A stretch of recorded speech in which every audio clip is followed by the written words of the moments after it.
Ciao tifosi del Napoli! Questo pomeriggio vi portiamo una notizia clamorosa che sta agitando l'ambiente nel cuore del nostro club. Proprio così, una vera bomba di mercato ha colto tutti di sorpresa con un annuncio dell'ultimo minuto.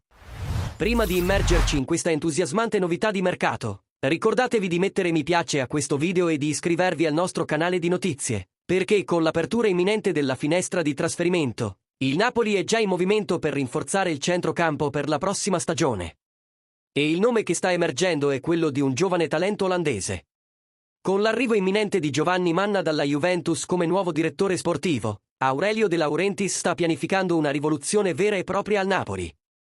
Oltre ai cambiamenti nella gestione, diversi giocatori stanno lasciando il club, incluso Zielinski, che si trasferirà all'Inter.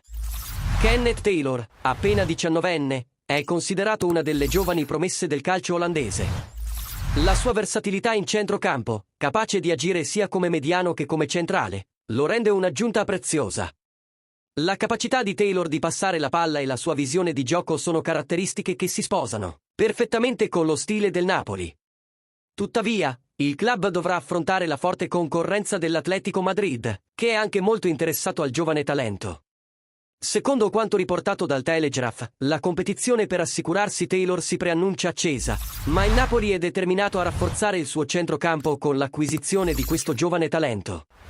E voi tifosi, cosa ne pensate di questa possibile nuova aggiunta alla nostra squadra? Credete che Kenneth Taylor possa essere l'innesto giusto per il Napoli? Lasciate i vostri commenti qui sotto, la vostra opinione è fondamentale per noi. Non dimenticate di lasciare il vostro mi piace e di iscrivervi per non perdere altre notizie e aggiornamenti sul Napoli. Continueremo a tenervi informati su tutte le mosse del nostro amato club. Alla prossima! E come sempre, Forza Napoli!